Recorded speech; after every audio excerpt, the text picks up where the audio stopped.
আজ দীর্ঘ বহুদিন পরে আজ আপনাদের সামনে সরাসরি আমি কথা বলতে চাই। কখনো কিন্তু সরাসরি সামনে কথা বলি না। কেন বলি না? বলি না আমার সময়টা একটু কম, কিংবা আমি ছবি দিয়ে সবসময় একটু ভিডিওটা বেশি বানাই, কিংবা অন্য ভিডিও আমি একটু ছাড়ি। এখন যাই হোক, আমি আজকে আসার উদ্দেশ্য হচ্ছে বর্তমান বিএনপির যে পরিস্থিতি, এতে আপনার বিএনপির অনেকটাই বদনাম, অনেকটাই বদনাম। কেন জানেন?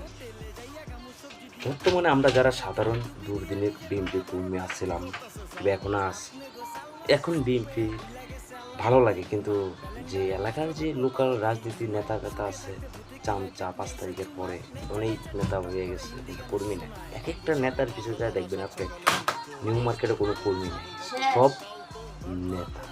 এত নেতা কোত্থেকে আসছে সেটা তো জানি না।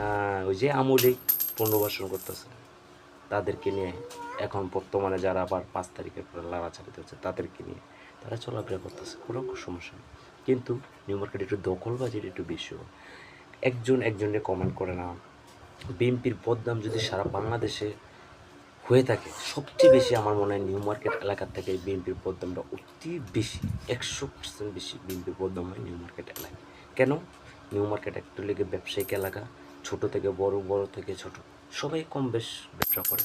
কেউ হাইটা করে, কেউ দাঁড়ায় করে, কেউ ব্যবসা প্রতিষ্ঠান আছে, দোকান আছে, স্টোর আছে, কেউ চাকরি করে, কোটি কোটি মানুষের চাকরি করে ভাব খায়। কিন্তু এখন কথা হচ্ছে আপনার এটা যে রাজনীতি নেতা, তারা আসে ফুটপাত দখল করে, আমার 5টা লাগবে, যার আছে 5টা সের আরও 5টা লাগে, যে খায়ালে ভালো আছে, কিন্তু যে দুর্দিনে কর্মী যায় এনো ঠিক মতো ভাত খেতে পারে না, কিন্তু তার কোনো খোঁজ খবর নেই।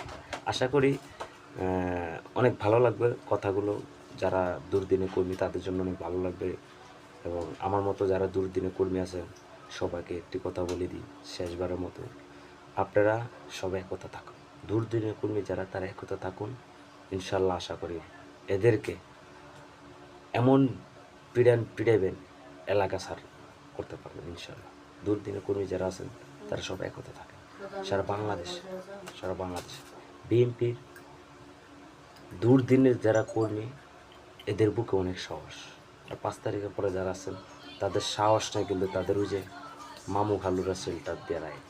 আর আমাদেরকে মামু খালু লাগে না, আবারও আমাদের নিজের শক্তি এবং দুর্দিনে গুলির মুখের সামনে যেমন দাঁড়ায় কথা বলতে পারছি, এখনও আমরা ইনশাল্লাহ পারব। আশা করি আমাদের দখলবাজি দরকার নেই, সাদাবাজির দরকার নেই। আমরা বিএনপির সাধারণ কর্মী হিসেবে যেতে খাইলে ভালো